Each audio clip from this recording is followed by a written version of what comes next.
With Thanksgiving behind us, I started thinking about all the things I am thankful for, and that led me to today's topic, humanity. Unfortunately, I believe we are losing our humanity here in America, and there are a number of reasons this is happening. Americans are having less face to face interactions. Initially, this was because of COVID lockdowns and social distancing protocols. Technology has also isolated people from one another, even at times while sitting at the same dinner table. The result of this lost humanity is cruelty, violence, and indifference. Examples are all around us: the brutal massacre of innocent Israelis by Hamas terrorists, the rise in assaults on unsuspecting victims, where the assailants batter the victim without any provocation, and they usually do it when the victim has no chance to defend themselves. In some instances, the attackers even stop to pose with the unconscious victim while laughing. This behavior got me thinking about the concept of humanity. And in my search of this subject, I found some really telling facts about humanity.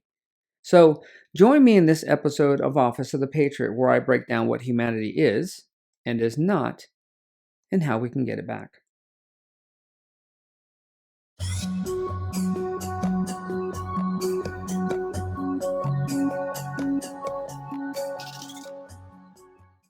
Hello, and welcome to the Office of the Patriot. In this office, I try to make sense out of the nonsense of the progressive left and rhino right. If you are a subscriber, thank you for your continued viewership. It is appreciated. If you are a returning viewer, please take a moment to hit the subscribe button so you don't miss any future presentations. And if you are a first-time visitor to my channel, well, congratulations on finding it. It's usually hidden by the YouTube algorithm. However, I do hope you find the content worth coming back for. My name is Myron Ybarra, and I'm your host. So, what is humanity? Well, according to Merriam-Webster, humanity is compassionate, sympathetic, or generous behavior or disposition.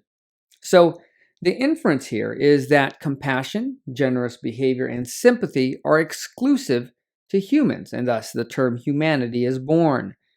But what I found in my search of humanity tells an entirely different story. I started my search by looking at the animal kingdom, specifically mammals. And examples of compassionate and sympathetic behavior were pretty easy to find. Now, most animals, to include humans, have an innate drive to protect their young, so I didn't include the concept of humanity to this trait. What I do connect this behavior to, however, is the care and treatment of the old and sick. And to my surprise, there are many animals that instinctively protect old and sick members of their pack or groups. You see this in wild dogs, wolves, lions, elephant, water buffalo, and more than a few other species. So, why do I view the caring of sick and old as compassionate and sympathetic behavior? Because caring for members of a community who don't have the ability to care for themselves does not fit into what we would consider the natural behavior traits of wild animals, which is based on the premise of survival of the fittest. With this information, we can see that humans don't exclusively have the market cornered on compassionate, sympathetic, or generous behavior. I also found that because this trait is innate in many animals, humanity would also be an innate trait in humans. And that makes the term of humanity inaccurate, hypocritical, and maybe just a touch egotistical. But for the sake of continuity, we'll continue using this term for the rest of the presentation. So, are we losing our humanity, our compassion as Americans? Absolutely. As I said, I've seen an uptick in videos of victims being brutally knocked out, knocked unconscious via the knockout game. I've seen mob violence and looting. But these aren't the only reasons I'm questioning why we've lost our humanity.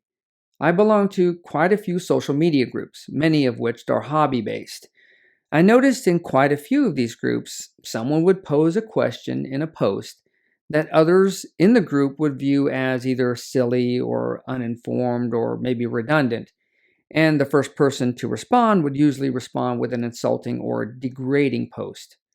This had the almost instantaneous effect from others in the group to pile on with their insulting posts until you had a shark-like feeding frenzy without any regard for the person who made the original post. I came across one such post yesterday where someone, and I'll call him the OP, which means original post, the OP was giving his impressions of a product where he believed the product manufacturer was disingenuous with the true content and amount of the product they were selling. He went on to explain how he came to this conclusion. When he made this post, there was a firestorm of insults that came his way. So, much like any other person, he deleted the post, likely because he was embarrassed. But that wasn't enough for this group. An administrator recovered the post and then reposted it under his name just so more people can jump on and insult this guy. So the OP jumped onto that thread to try to minimize the damage by admitting he was wrong and explaining why he came to his original conclusions. You would have thought that someone taking such a huge slice of humble pie publicly would have elicited some humanity, but no, the insults kept coming. I felt bad for this guy and saw that this thread was the perfect opportunity for a little experiment. So I went against the tide and I posted the following. Well, I have to say, in all my years of reading internet posts, I can recall only a small handful of times someone admitted they were wrong about something. Anything. You, sir, belong to a very elite and dwindling population of morally upright human beings. Nice job.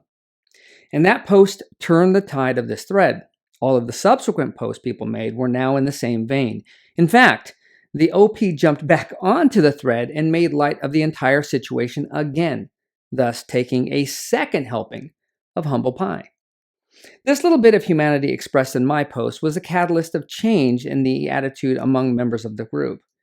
I'm sure a few, well, hopefully more than a few, had some regrets regarding the nature of their original post. So this little experiment showed me that it isn't humanity that makes us special. It's our ability to ignore it. And I use the word special in the context of being unique and not something worthy of admiration. In this next clip, you can see why. Without warning or even a reason, these kids have effectively dehumanized others. They are being drastically influenced by the group to commit the acts. It's a chilling trend being felt across the country, with incidents reported in Philadelphia, New York, New Jersey, Connecticut, and Pittsburgh. Victims left injured and stunned. Footage of the attacks caught on surveillance camera or sometimes posted online by the attackers themselves. Here you have teens and young adults assaulting and battering victims for no other reason than for the thrill of it. Not that I'm condoning battering anyone for any reason, but to cause somebody injury and pain or just for rather, a personal thrill is a new kind of low. And when you have a broken law enforcement system that shirks its responsibility to make people accountable for violent behavior, you're going to have more and more impressionable people behaving the same way. It's kind of like how people behave when they're in close proximity to one another versus when they're isolated. As an example, let's say you are on a lunch break and you have a very limited time to eat. So you go to the local McDonald's. The line is 10 people deep and there is no way you're going to be able to place your order, get your food, and eat it without returning late from your lunch break. So some options you have include jumping back into your car and maybe drive through the drive-thru, or maybe you pick another spot, or maybe even you grab your lunch there and just deal with the idea of being late. The idea of jumping in front of somebody probably never crossed your mind. Well, I hope it didn't cross your mind anyway. However, let's change the scenario. Now, you're in your car driving on a single-lane road and it's backed up. You're going to be late if you have to wait in line. So, do you get in line, wait your turn, which will result in being late, or maybe turn at the intersection prior to the one you need to turn to, which may rather have the same result? Or do you pull this jackass move?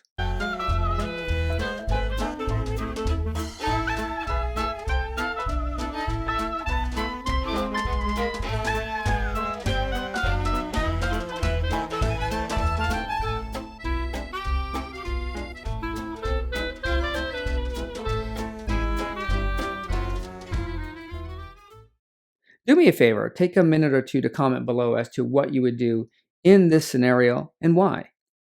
So, if our country is losing its humanity, its compassion towards other Americans, is it something that we can fix? I believe we can. But it's going to take a number of things to happen, and they're going to happen simultaneously, and it's not going to be easy. Ethical behavior and personal accountability will have to be reintroduced into the home by parents to be passed on to their children. This is one method of accomplishing this.